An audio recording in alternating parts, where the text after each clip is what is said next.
नमस्कार दोस्तों, स्वागत है आपका आज के मुख्य समाचार में, जिसमें देश दुनिया की और दिन भर की सारी जरूरी और बड़ी खबरें आपके लिए लेकर आए हैं। बिग ब्रेकिंग न्यूज अपडेट्स के तहत दोस्तों आपको बताएंगे पांचों राज्यों के चुनाव का हाल और जिक्र होगा उत्तर प्रदेश का, जहां के एक ताजा सर्वे में भाजपा को लगा है बड़ा झटका। धड़ाम से गिर गई है योगी आदित्यनाथ और योगी सरकार की लोकप्रियता और जनता चाहती है बदलाव। दोस्तों क्या है पूरी खबर, सब कुछ आपको जरूर बताएंगे, लेकिन उससे पहले अगर आपको भी ऐसा लगता है कि उत्तर प्रदेश के चुनाव में सरकार बदलने वाली है तो आप अभी इस वीडियो को लाइक जरूर कीजिए, अपना समर्थन दर्ज कराकर कमेंट में बताइए कि किसकी बनेगी सरकार। दोस्तों फटाफट रुक करते हैं आज की सुर्खियों पर।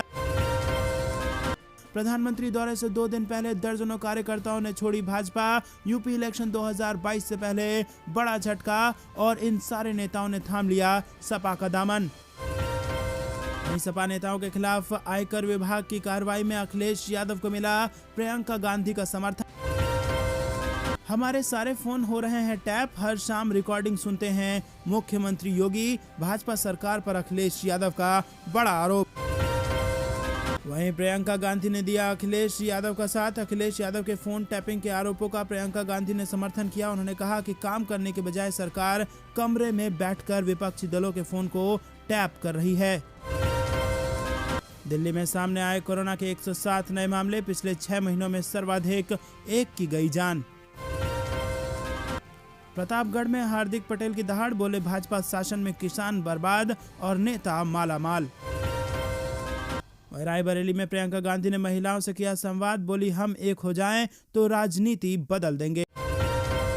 उत्तर प्रदेश चुनाव 2022, कांग्रेस नेता आचार्य प्रमोद कृष्णन बोले यूपी और उत्तराखंड चुनाव में बीजेपी को उखाड़ फेंकेगी जनता।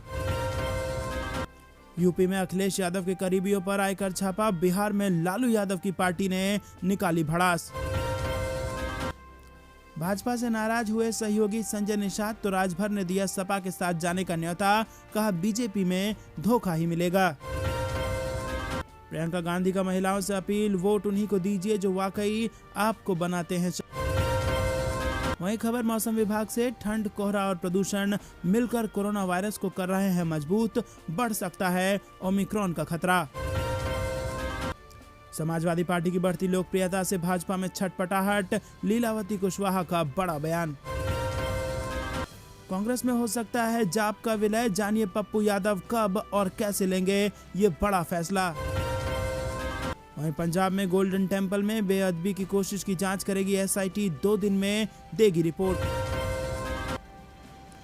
उत्तर प्रदेश चुनाव से बड़ी खबर, उप मुख्यमंत्री केशव मौर्य के बेटे को ग्रामीणों ने घेर कर पूछे सवाल, और विकास पर सवाल जब पूछे तो कहने लगे कि मुझे नहीं मिला कोई एप्लीकेशन। अन्याय के साथ लड़ने के लिए हमेशा आपके साथ रहूंगा, राहुल गांधी ने मीडिया से कही ये बड़ी बात।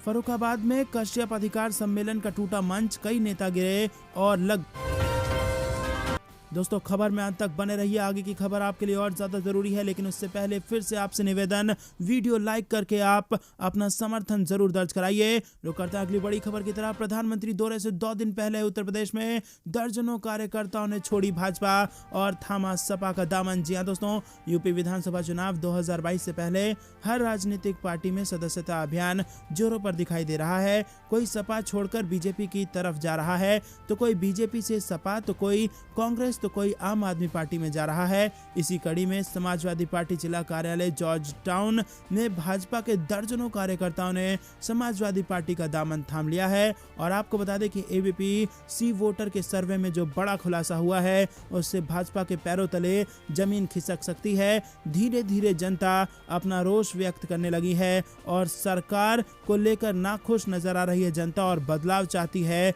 जनता 2022 के उत्तर प्रदेश के चुनाव में। रुक करते हैं अगली बड़ी खबर की तरफ। सपा नेताओं के खिलाफ आयकर विभाग की कार्रवाई में अखिलेश यादव को मिला प्रियंका गांधी का समर्थन। जहां दोस्तों समाजवादी पार्टी के अध्यक्ष अखिलेश यादव के करीबियों के खिलाफ शनिवार को आयकर विभाग की कार्रवाई में अब सपा मुखिया को कांग्रेस की राष्ट्रीय महासचिव प्रियंका गांधी का भी समर्थन मिल गया है। रायबरेली में लंबे समय के अंतराल पर पधारने वाली प्रियंका गांधी ने रविवार को महिला शक्ति संवाद कार्यक्रम के बाद मीडिया से भी वार्ता की। वहीं आपको बता दें, उत्तर प्रदेश कांग्रेस की प्रभारी प्रियंका गांधी ने कहा कि केंद्र की नरेंद्र मोदी सरकार विपक्षी दलों पर दबाव बनाने के लिए अपनी एजेंसियों का ऐसे ही इस्तेमाल करती है। उन्होंने कहा कि जब भी चुनाव आता है तो केंद्र सरकार किसी न किसी को प्रताड़ित करती है। केंद्र सरकार इन चुनाव के समय ही विपक्षी दल के नेताओं को अपने कब्जे में लेने के सरकार की कई एजेंसियों का दुरुपयोग करती है। दोस्तों रुक करते हैं अगली बड़ी खबर की तरफ। हमारे सारे फोन हो रहे हैं टैप, हर शाम रिकॉर्डिंग सुनते हैं मुख्यमंत्री योगी आदित्यनाथ। बीजेपी सरकार पर अखिलेश यादव ने लगाया बड़ा आरोप। जी हाँ दोस्तों, समाजवादी पार्टी के अध्यक्ष अखिलेश यादव ने रविवार को आरोप लगाया कि उनकी पार्टी के नेताओं के फोन टैप किए जा रहे हैं और मुख्यमंत्री हर शाम रिकॉर्डिंग सुनते हैं। उन्होंने कहा कि उनके कार्यालय के सभी लैंडलाइन नंबर भी टैप किए जा रहे हैं। यह आरोप उत्तर प्रदेश में उनके 4 करीबी सहयोगियों पर आयकर अधिकारियों द्वारा छापेमारी के एक दिन बाद आया है। यादव ने कहा कि छापेमारी इस बात का संकेत है कि भाजपा चुनाव हारने वाली है। उन्होंने कहा कि मुख्यमंत्री योगी आदित्यनाथ अनुपयोगी हैं। दरअसल प्रधानमंत्री नरेंद्र मोदी ने तुकबंदी के रूप में यूपी प्लस योगी को उपयोगी कहा था, जिसके जवाब में अखिलेश यादव ने तंज कसते हुए योगी को अनुपयोगी करार दिया है और कहा है कि आज से उनका नाम अनुपयोगी बिस्ट है। रुक करते हैं अगली बड़ी खबर की तरफ। अखिलेश यादव के फोन टैपिंग के आरोपों का प्रियंका गांधी ने भी कर दिया है समर्थन। जी हाँ दोस्तों, समाजवादी पार्टी के मुखिया अखिलेश यादव के फोन टैपिंग के आरोप का कांग्रेस नेता प्रियंका गांधी ने समर्थन किया। उन्होंने रविवार को कहा कि काम करने की बजाय ये सरकार कमरे में बैठकर विपक्षी दलों के फोन को टैप कर रही है। उन्होंने आरोप लगाया कि विपक्ष के नेताओं को ये सरकार सता रही है। रुक करते हैं अगली बड़ी खबर की तरफ। दिल्ली में सामने आए कोरोना के 107 नए मामले, पिछले 6 महीने में सर्वाधिक 1 की मौत। जहां दोस्तों राजधानी दिल्ली में पिछले 24 घंटे में कोरोना के 100 से ज्यादा केस सामने आ चुके हैं। और वहीं आपको बता दें पिछले लगभग 6 महीने में दिल्ली में ये एक दिन में मिलने वाले केसों की सबसे ज्यादा संख्या है। इससे पहले 25 जून को राजधानी में कोरोना के 115 केस सामने आए थे। कोरोना के ओमिक्रॉन वेरिएंट के बढ़ते खतरे के बीच दिल्ली में कोरोना के केसों में ये बढ़ोतरी देखने को मिली है। वहीं अगर दिल्ली में कोरोना के ओमिक्रॉन वेरिएंट से पीड़ित मरीजों की संख्या देखी जाए तो वो 22 हो गई है। रुक करते हैं अगली बड़ी खबर की तरफ। प्रतापगढ़ में हार्दिक पटेल बोले भाजपा शासन में किसान बर्बाद और नेता मालामाल। जी हाँ दोस्तों, मैं मोदी और शाह के नहीं बल्कि महात्मा गांधी और सरदार पटेल के गुजरात से चलकर सदर प्रत्याशी डॉक्टर नीरज त्रिपाठी के लिए आपसे समर्थन मांगने आया हूं। भाजपा ने देशवासियों से किए वादे को पूरा नहीं किया है। इनके शासन में किसान बर्बाद हो गया है, जबकि नेताओं का आय दुगना से भी ज्यादा हो गया है। अराजकता, बेरोजगारी और बदहाली दूर करने के लिए आप सभी कांग्रेस प्रत्याशियों को भारी बहुमत से जिताएं। ये बातें कांग्रेस गुजरात के प्रदेश अध्यक्ष हार्दिक पटेल ने आयोजित किसान सम्मेलन में रविवार को कही। रुक करते हैं अगली बड़ी खबर की तरफ। प्रियंका गांधी ने महिलाओं से किया संवाद, बोली हम एक हो जाएं तो राजनीति बदल देंगे। जी हाँ दोस्तों, आपको बता दें कि कांग्रेस महासचिव प्रियंका गांधी ने रविवार को रायबरेली के रिफॉर्म क्लब में आयोजित महिला संवाद कार्यक्रम को संबोधित करते हुए कहा कि अगर देश की सारी महिलाएं एक हो जाएं तो हम राजनीति बदल देंगे। कांग्रेस ने महिलाओं के लिए अलग से घोषणा पत्र जारी किया है, जिसमें सिर्फ स्कूटी और स्मार्टफोन देने का वादा ही नहीं किया गया, बल्कि महिलाओं को शिक्षा, स्वास्थ्य और अधिकार देने की बात कही गई है। उन्होंने अपील किया है कि आप हमें शक्ति दीजिए, हम आपको सशक्त करेंगे। दोस्तों रुक करते हैं अगली बड़ी खबर की तरफ। कांग्रेस नेता आचार्य प्रमोद कृष्णन बोले यूपी और उत्तराखंड चुनाव में बीजेपी को उखाड़ फेंकेगी जनता। जी दोस्तों, कांग्रेस के वरिष्ठ नेता और प्रियंका गांधी के राजनीति सलाहकार आचार्य प्रमोद कृष्णन हरिद्वार में एक कार्यक्रम में शिरकत करने के लिए पहुंचे। प्रमोद कृष्णन ने इस दौरान बीजेपी पर जमकर हमला बोला। पत्रकारों से बात करते हुए प्रमोद कृष्णन ने कहा कि बीजेपी को हिंदू और हिंदुत्व बात करने से पहले ये सोच लेना चाहिए कि वो हिंदुत्व की राजनीति करते हुए आए हैं। भाजपा हिंदुत्व का राजनीति में भरपूर इस्तेमाल किया है, इसीलिए उन्हें हिंदुओं के नाम पर वोट मांगने का कोई भी अधिकार नहीं है। दोस्तों रुक करते हैं अगली बड़ी खबर की तरफ। यूपी में अखिलेश यादव के करीबियों पर आयकर का छापा, बिहार में लालू यादव की पार्टी भड़की। जी हाँ दोस्तों, उत्तर प्रदेश के आगामी विधानसभा चुनाव को लेकर बिहार का राजनीतिक माहौल भी गर्म होने लगा है। बिहार की राजनीति में सक्रिय भाजपा जेडीयू के अलावा मुकेश साहनी की पार्टी वीआईपी भी यूपी चुनाव लड़ने के लिए तैयार दिख रही है। उधर लालू यादव और तेजस्वी यादव की पार्टी राजद ने यूपी में समाजवादी पार्टी को समर्थन देने का ऐलान कर रखा है। इसी बीच आरजेडी के राष्ट्रीय उपाध्यक्ष शिवानंद तिवारी ने कहा कि उत्तर प्रदेश में अपनी हार की आशंका से भाजपा में घबराहट है। शिवानंद ने कहा कि भाजपा अभी तक अपनी जीत के प्रति आश्वस्त थी, क्योंकि उसे लग रहा था कि मुख्य विपक्षी दलों के बीच चुनावी तालमेल नहीं हो पाएगा। इससे वोट बढ़ जाएंगे और योगी आदित्यनाथ की सरकार दोबारा सत्ता में आ जाएगी। किंतु सरकार से परेशान जनता ने स्वतः अखिलेश यादव को योगी सरकार के विकल्प के रूप में चुन लिया है। रुक करते हैं अगली बड़ी खबर की तरफ। भाजपा से नाराज हुए सहयोगी संजय निषाद, तो राजभर ने दिया सपा के साथ जाने का न्योता, कहा बीजेपी से धोखा ही मिलेगा। जहां दोस्तों आरक्षण के मुद्दे को लेकर निषाद पार्टी के अध्यक्ष संजय निषाद ने सत्ताधारी भाजपा को अल्टीमेटम दिया है। संजय निषाद ने भाजपा से इसका हल चुनाव से पहले निकालने को कहा है। वहीं संजय निषाद की नाराजगी देखते हुए भाजपा के पूर्व सहयोगी और अब समाजवादी पार्टी के खेमे में जा चुके ओम प्रकाश राजभर ने निषाद पार्टी अध्यक्ष को सपा के साथ हाथ मिलाने का न्योता दे दिया। रुक करते हैं अगली बड़ी खबर की तरफ। ठंड, कोहरा और प्रदूषण मिलकर कोरोना वायरस को कर रहे हैं मजबूत, बढ़ सकता है खतरा। जहां दोस्तों देश में सर्दियों का मौसम चल रहा है, कोरोना के नए वेरिएंट ओमिक्रॉन के मामले भी बढ़ रहे हैं। वहीं कोरोना के अन्य वेरिएंट के भी रोजाना करीब 7,000 से ज्यादा मामला सामने आ रहे हैं और तेज ठंड होने के चलते कोहरा भी पड़ना शुरू हो गया है।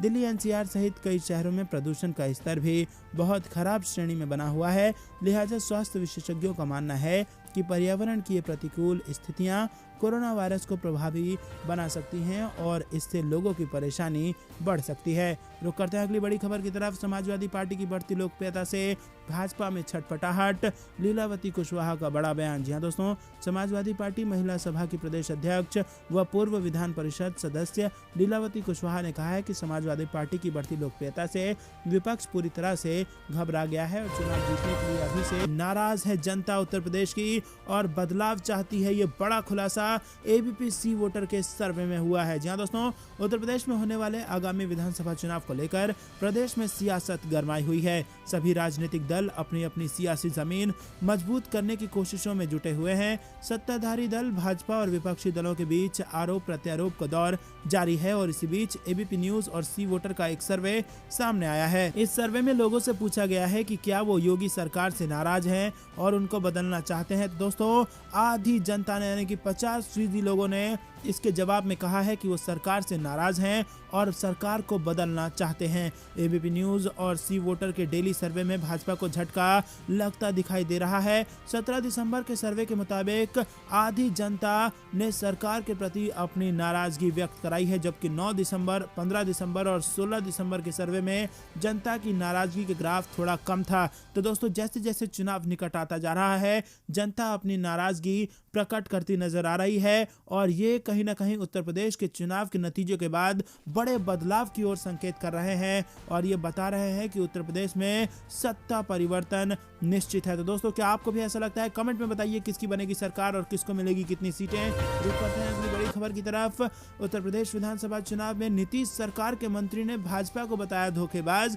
यूपी में 165 उम्मीदवार उतारने का कर दिया है ऐलान। जी हाँ दोस्तों, आपको बता दें कि जहां एक तरफ बिहार में 2 पार्टियां मिलकर सरकार चला रही है यानी कि भाजपा और जेडीयू, तो वहीं दूसरी तरफ उत्तर प्रदेश के चुनाव से पहले जेडीयू के नेता ने भाजपा को धोखेबाज बताते हुए 165 उम्मीदवारों को उतारने का ऐलान कर दिया है। शुक्रवार को भाजपा के लखनऊ में निषाद पार्टी के साथ हुए संयुक्त रैली का आयोजन किया गया। इसमें केंद्रीय गृह मंत्री अमित शाह भी शामिल हुए। जहां एक तरफ भाजपा निषाद समाज के वोट बैंक के सहारे आगामी उत्तर प्रदेश चुनाव में जीत हासिल करने का सपना देख रही है, तो वहीं बिहार में नीतीश कुमार के नेतृत्व में चल रही एनडीए सरकार में मंत्री मुकेश साहनी ने भाजपा को ही धोखेबाज बता दिया। मुकेश साहनी ने अपने गठबंधन सहयोगी भाजपा से बगावत करते हुए आगामी उत्तर प्रदेश विधानसभा चुनाव में 165 उम्मीदवार उतारने का ऐलान कर दिया है। बिहार सरकार में मंत्री और विकासशील इंसान पार्टी के मुखिया मुकेश साहनी ने कहा है कि आरक्षण के नाम पर निषादों को लखनऊ बुलाकर भाजपा ने धोखा दिया, लेकिन रैली में किसी ने भी आरक्षण के मुद्दे पर कुछ नहीं कहा है। किसी के मुंह से आरक्षण का अ तक नहीं बोला गया है, इसीलिए निषाद समाज भाजपा को माफ नहीं करेगा। साथ ही उन्होंने उत्तर प्रदेश में भाजपा की सहयोगी निषाद पार्टी पर भी हमला बोला। तो दोस्तों निषाद इस वक्त भाजपा पर भरोसा नहीं करेगा और वोट भी अपना नहीं देगा, ये दावा किया है मुकेश साहनी ने। तो करते हैं अगली बड़ी खबर की तरफ, लेकिन उससे पहले दोस्तों आपसे फिर से निवेदन, वीडियो लाइक करके अपना समर्थन जरूर दर्ज कराइए। अगली बड़ी खबर, सपा नेता राजीव राय का बड़ा बयान। बोले 16 घंटे तक परिवार को बना रखा बंधक और आईटी रेड में मिला महज 17,000 रुपया कैश। जी हाँ दोस्तों, आयकर विभाग यानी कि इनकम टैक्स की टीम ने मऊ में समाजवादी पार्टी के राष्ट्रीय सचिव और प्रवक्ता राजीव राय के घर 16 घंटे तक छानबीन की, लेकिन टीम को उनके घर से महज 17,000 रुपए ही मिल पाया है। सपा नेता राजीव राय ने आरोप लगाते हुए कहा कि पूरे परिवार सहित रिश्तेदारों को बंधक बनाकर रखा गया। रेड के दौरान 17,000 कैश और पूरे मोबाइल का डाटा खंगाला गया। उन्होंने कहा कि हम रेड से डरने और घबराने वाले नहीं हैं। राय ने कहा कि सपा प्रमुख अखिलेश यादव ने लखनऊ बुलाया है। छापेमारी से मुझे कोई फर्क नहीं पड़ता, क्योंकि दिया बुझने से पहले फड़फड़ाता जरूर है। जी हाँ दोस्तों, इन्होंने इशारे में तंज किया है कि सरकार जाने से पहले थोड़ी फड़फड़ाएगी, इसीलिए दिया बुझने से पहले फड़फड़ाता है, ऐसा दावा किया है नेता राजीव राय ने। इनकम टैक्स विभाग के अधिकारियों के जाने के बाद सपा नेता राजीव राय लगभग 16 घंटा बाद अपने घर से बाहर निकले। उन्होंने पार्टी के कार्यकर्ताओं से कहा कि मैं भावुक और अभिभूत हूँ, क्योंकि आप सभी इस संकट की घड़ी में सुबह से मेरे यहाँ समर्थन में खड़े हुए हैं। राजीव राय ने कहा कि ना तो मुझ पर कोई आपराधिक रिकॉर्ड था, ना आगे होगा। कार्रवाई के बाद राजीव राय ने कहा कि जो काम 2 घंटे में हो जाता है, इसके लिए 16 घंटे लिए गए। इतना ही नहीं, मेरे माँ बाप, परिवार और रिश्तेदार को सुबह से बंधक बनाकर रखा गया। मेरी 4 से 5 जगहों पर छापे मारे गए। सपा के राष्ट्रीय सचिव राजीव राय ने कहा कि आज से पहले मुझे कोई नोटिस नहीं मिला था, ना ही कोई पूछताछ हुई थी। मेरा हर साल इनकम टैक्स फाइल होता है, कभी कुछ मिला ही नहीं, ना ही बड़ी रकम मिली। उन्होंने कहा कि विभाग की टीम मेरा फोन, जीमेल और आईडी, पासवर्ड, पासबुक सब कुछ ले गई है। बता दें कि शनिवार को आयकर विभाग की टीम ने उत्तर प्रदेश के लखनऊ, मैनपुरी और मऊ में सपा प्रमुख अखिलेश यादव के करीबियों और सपा नेताओं के घर और कार्यालयों पर ताबड़तोड़ छापेमारी की थी। दोस्तों, रुक करते हैं अगली बड़ी खबर की तरफ। सांसद रहते अमेठी ने किया जबरदस्त काम, राहुल गांधी का ये बड़ा बयान। जी हाँ दोस्तों, आपको बता दें कि राहुल गांधी ने कहा कि अमेठी का सांसद रहते हुए यहाँ जबरदस्त काम किए गए हैं। वहीं कांग्रेस ने सड़क व हाईवे का जाल बिछाया है। और इसी के साथ राहुल गांधी ने आगे ये भी कहा कि बुजुर्गों को याद होगा कि अमेठी के कुछ गांव बारिश होने पर तालाब में तब्दील हो जाते थे। हम झूठ नहीं, सच्चाई के रास्ते पर चलते हैं। हिंदुस्तान के नक्शे में सबसे ज्यादा हाईवे अमेठी में है। इसका फायदा लोगों को मिल रहा है। भेल राइफल गन फैक्ट्री, सेल की फैक्ट्री, रेलवे स्टेशन, नई रेलवे लाइन बनाने का काम किया। पीएम मोदी ने झूठे वादे किए हैं। AK2, AK3 की फैक्ट्री का श्रेय लेना चाहते हैं, जबकि ये काम कांग्रेस ने किया है। रुक करते हैं अगली बड़ी खबर की तरफ, जो कि मौसम विभाग से जुड़ी आ रही है। उत्तर प्रदेश में शीतलहर से बढ़ गई है गलन। मुजफ्फरनगर में पारा पहुंच गया है 3 डिग्री के पास। जी हाँ दोस्तों, पहाड़ी इलाके में बर्फबारी के चलते उत्तर प्रदेश के कई इलाकों में ठंड बढ़ गई है। वहीं मौसम विभाग ने आने वाले दिनों में शीतलहर और कोहरे की संभावना जताई है। इसके चलते मैदानी इलाकों में आने वाले हफ्ते में ठिठुरन और ज्यादा बढ़ जाएगी। लखनऊ में रात का तापमान 8 डिग्री दर्ज किया गया है। आने वाले कुछ दिनों में इसी तरह के मौसम का अनुमान है।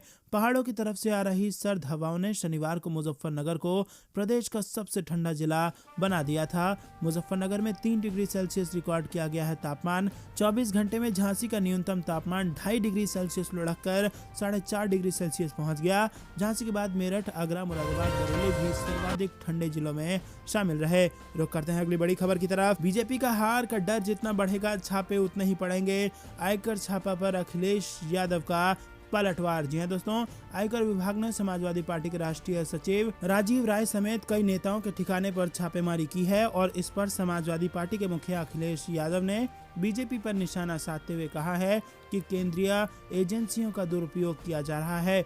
भाजपा चुनाव में हार की डर की वजह से ऐसा कर रही है। उन्होंने कहा कि जनता इस चुनाव में भाजपा का साथ नहीं देने वाली है। उन्होंने ट्विटर पर पोस्ट करते हुए लिखा कि भाजपा की हार का डर जितना बढ़ता जाएगा, विपक्षियों पर छापों का दौर भी उतना ही बढ़ता जाएगा। फिर भी सपा का रथ व हर कार्यक्रम बदस्तूर चलता जाएगा। अब तो जनता पूरी तरह भाजपा के खिलाफ विपक्ष के साथ खड़ी है और अब क्या 22 के लिए भाजपा सरकार उत्तर प्रदेश की 22 करोड़ जनता के यहां छापे डालेगी। बता दें कि इनकम टैक्स ने सपा के राष्ट्रीय सचिव राजीव राय के मऊ ठिकाने, अखिलेश यादव के PS जैनेंद्र यादव के लखनऊ ठिकाने और RCL ग्रुप के मालिक मनोज यादव के मैनपुरी ठिकाने पर एक साथ छापेमारी की थी। रुक करते हैं अगली बड़ी खबर की तरफ। कोरोना की तीसरी लहर के साथ हो सकती है नए साल की शुरुआत। फरवरी में पीक पर होंगे केस, कोविड पैनल का बड़ा बयान। जी हां दोस्तों, देश में कोरोना वायरस के फिलहाल रोजाना 8,000 से कम मामले आ रहे हैं। पिछले 24 घंटे में 7,081 नए मामले आए हैं, जबकि 264 मरीजों की जान चली गई है। वहीं बीते 24 घंटे में 7,479 मरीजों ने कोरोना को मात दी है।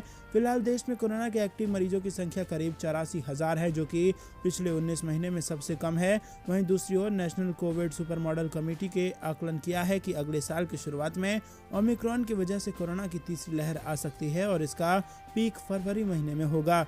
इस कमेटी की प्रमुख प्रोफेसर विद्यासागर ने कहा है कि ओमिक्रॉन तीसरी लहर लाएगा, लेकिन देश में बड़े पैमाने पर बढ़ी इम्यूनिटी की वजह से दूसरी लहर के मुकाबले तीसरी लहर हल्की होगी। साथ ही उन्होंने कहा है कि इस बात की बहुत कम संभावना है कि तीसरी लहर में दूसरी। तो दोस्तों, ये थी दिन भर कुछ बेहतरीन और बड़ी खबरें। अंत तक बने रहने के लिए बहुत बहुत धन्यवाद। देख रहे थे आपका अपना चैनल जय हिंद जय भारत।